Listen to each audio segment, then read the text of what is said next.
Up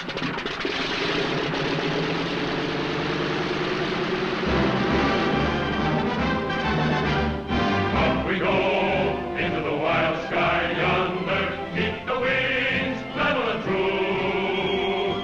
If you live to be a gray-haired wonder, keep the nose out of the blue. Flying men guarding the nation's border will be there, follow and more. In echelon we carry on, for nothing will stop the Army Air Force.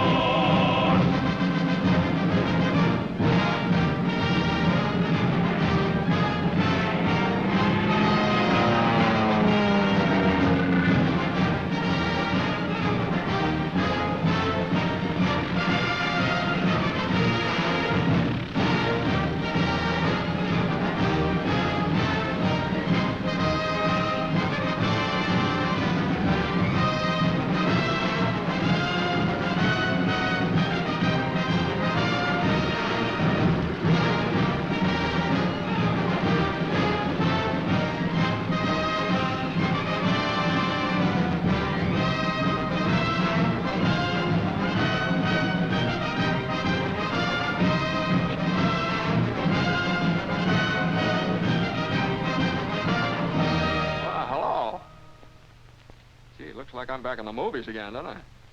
Well, as a matter of fact, I'd like to do some talking. Don't go away until I get this thing off.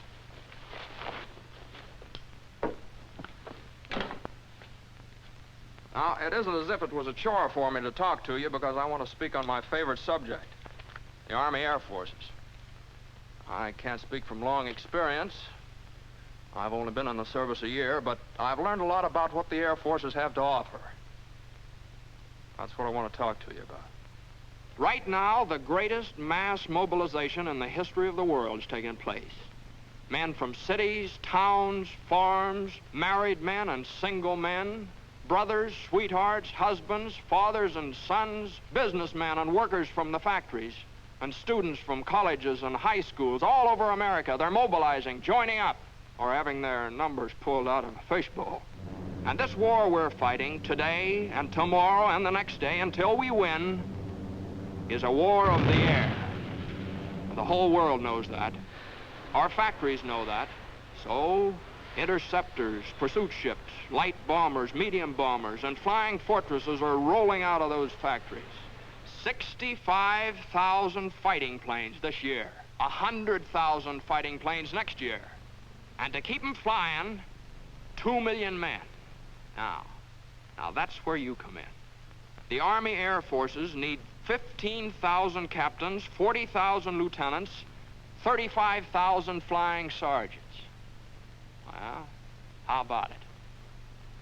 Well, let's talk it over. Now, make no mistake about this thing, fellas. We're all going to be in this war soon, sooner than a lot of you realize. And nearly all the officers of this great Army Air Force that they're building today are going to be drawn from the ranks of you men, from high schools and colleges, those who join as aviation cadets now. Well, now, before I go any further, are there any questions? Yeah, sure, I've got a question. Okay, shoot. Well, I'd like to join up, but I've got about a year of college left, and I'd kind of like to get that diploma. Well, why not? The Air Forces want you to get your diploma. Fellas like yourself, either in high school or college, can enroll in the Air Force Reserve, continue with your studies, and at the end of the term, or when you get your diploma, you'll be taken in as a regular cadet, if you pledge now. Well, thanks. Okay, don't mention it. Hey, I'd like to make the Air Force, but I'm no brainstorm. My grades aren't exactly what they should be. I hear it's tough to get in. Not anymore, it isn't. And that blocked letter you're sporting, that tells me a lot. Basketball, football, baseball, or some activity where coordination, control, and the ability to work together with the rest of the team, that's important. The same in the Air Force. They're one big team, and they need men who can pull together and play the game. So, you and your teammates should be a cinch in this, the biggest all-American team we've ever had. Now, here's a fellow who works in a filling station. He looks as though he's got something special on his mind. Say, how about it, fella?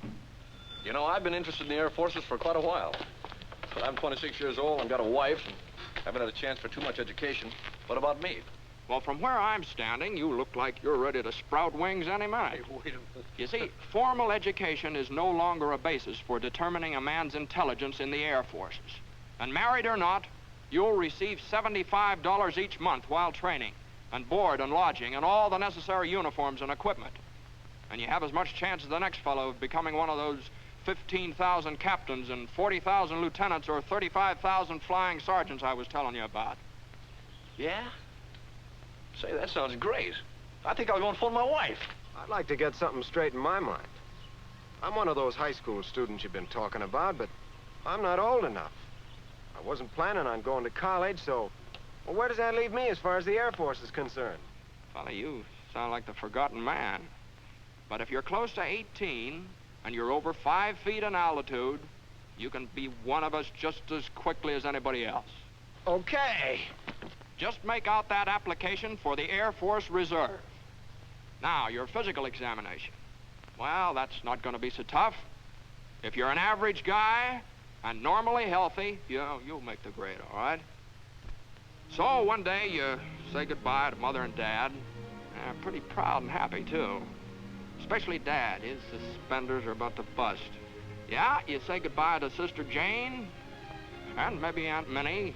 Oh, yeah, Uncle Ben, and Brother Joy.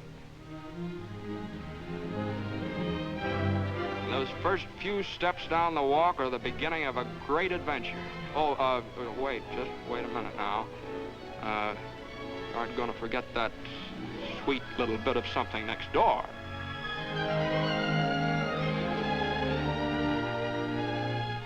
And you're on the train with a lot of other fellas. Probably many from your own school or neighborhood. Oh, yeah, I forgot to say, Uncle Sam bought your ticket. And your destination reads any one of a number of reception centers, maybe in California, maybe down in Texas. It's here that lasting friendships are made because you and your teammates are aiming for the same goal. That big, beautiful, wonderful V that spells victory. And now it begins. Now, here's a sort of a composite picture of what happens to you in the first few weeks of your aviation cadet training. Now, you find your room, meet your roommate, get a haircut, Army style, and try on a new pair of shoes and a new uniform that really fits. Then, time to eat. Those chops are on the fire. Eat with a few hundred other guys just as hungry as you are. In ground school, officers with years of experience patiently explain what makes them fly. And then one day, when class is over, you get all rigged out in what the well-dressed birdman will wear, and you feel like quite a guy as you meet your flying instructor. But always in your memory will be the thrill of that first beautiful morning when you took off for the first time. Now, what you're going to see next isn't considered exactly a part of the regular training course. But you're a chump if you don't include it in your curriculum.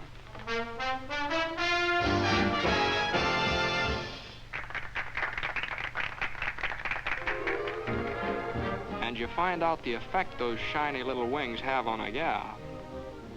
And it's phenomenal.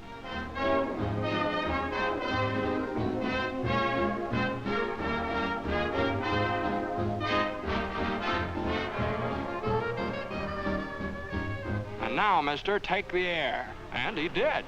Well, time has marched on. And here you are, cruising along on a BT. That's basic trainer to you.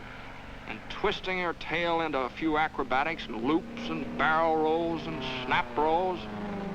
That's some fun, huh? And a few more weeks roll by. You find yourself in still another plane. An advanced trainer this time. Yes, indeed, you're really getting up in the world at the rate of nearly 200 miles an hour. But you think this is something. Oh, now, just wait. Fellas, shake hands with Mr. B-17 and a few of his big brothers. Now, watch out now, he's tough. Those 4 motors roaring through the sky like a thunderstorm, they can't fool with them. American workmen, the finest master mechanics in the world, put those motors together. Made them live, made them breathe, made them roar.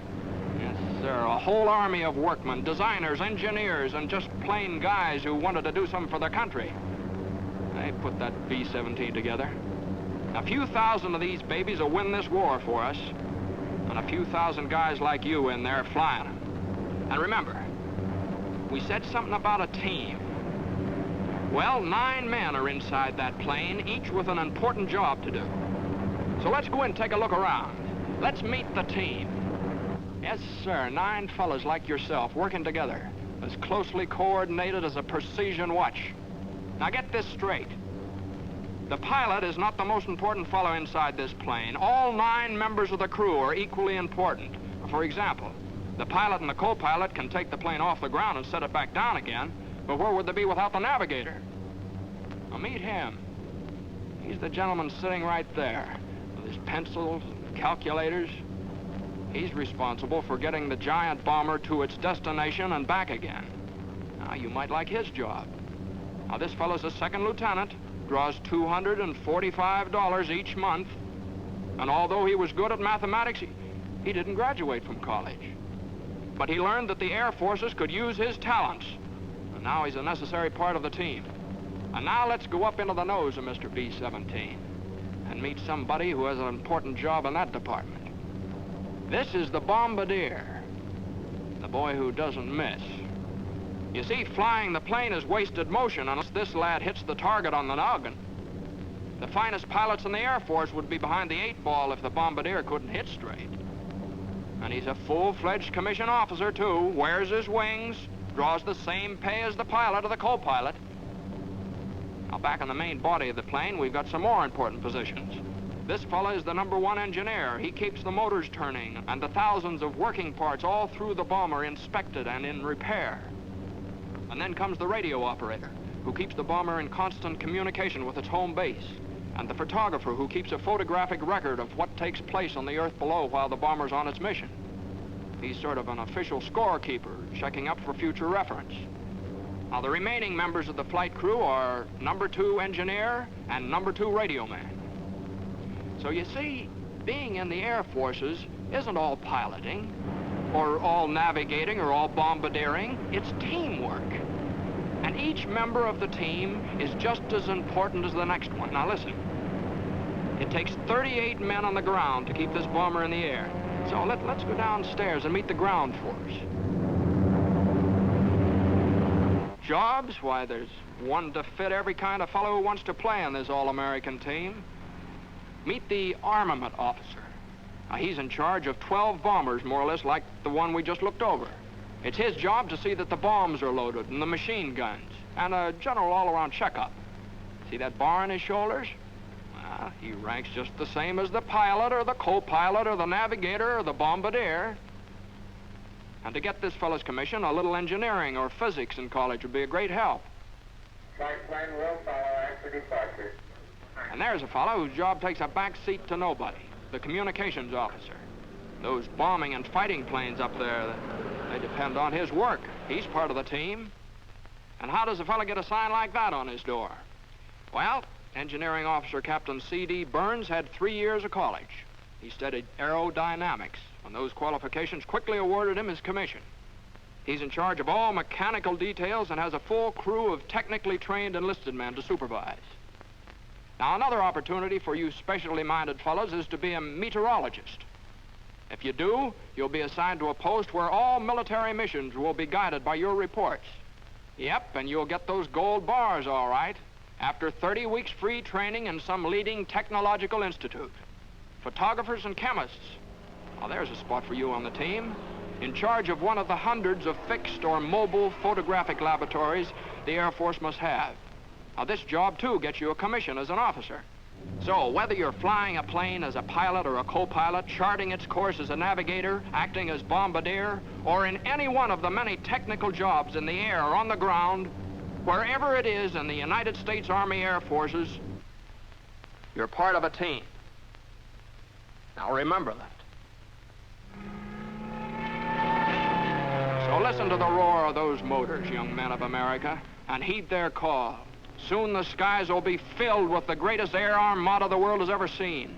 Our own Army Air Forces.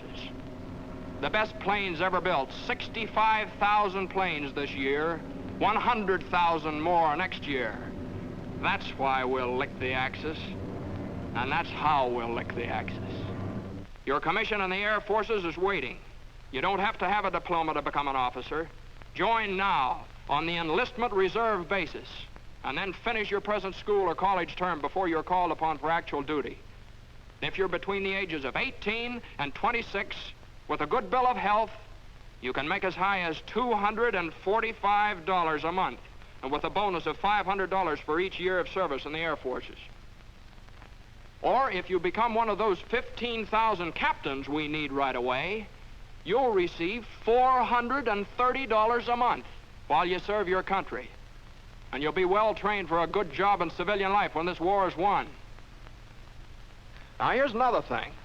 Now, it's kind of hard to explain, but believe you me, it's important. You see, while you're getting all this wonderful technical training in the Air Forces, you're learning about other things, too. Things that are going to pay off in big dividends. You're learning to be alert. You're learning how to handle men and how to do that job with a lot of pride. Yeah, you're learning about courage, too.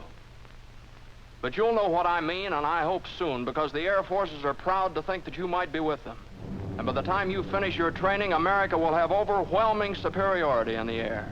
You see, the way the Air Forces feel about it, they're fighting and they're flying for the safety of our people at home, our mothers and fathers and our sisters and brothers. And to keep the terrible war of destruction that swept Poland and Belgium and Holland and blasted homes of good people in London and Coventry and maimed hundreds of innocent women and children in Nanking and Burma and Bataan Peninsula and Pearl Harbor. To keep that war from our own shores, our cities and our homes. The roar of 100,000 motors sing their song, and theirs is a song of freedom. And their wings outstretched in the cause of decency. And each spinning prop drones in vengeance against those who would destroy our way of life. But somebody's got to fly 'em. A lot of somebodies have got to fly 'em. Now, this is your place. This is where you'll serve America best. Young men of America, your future's in the sky. Your wings are waiting.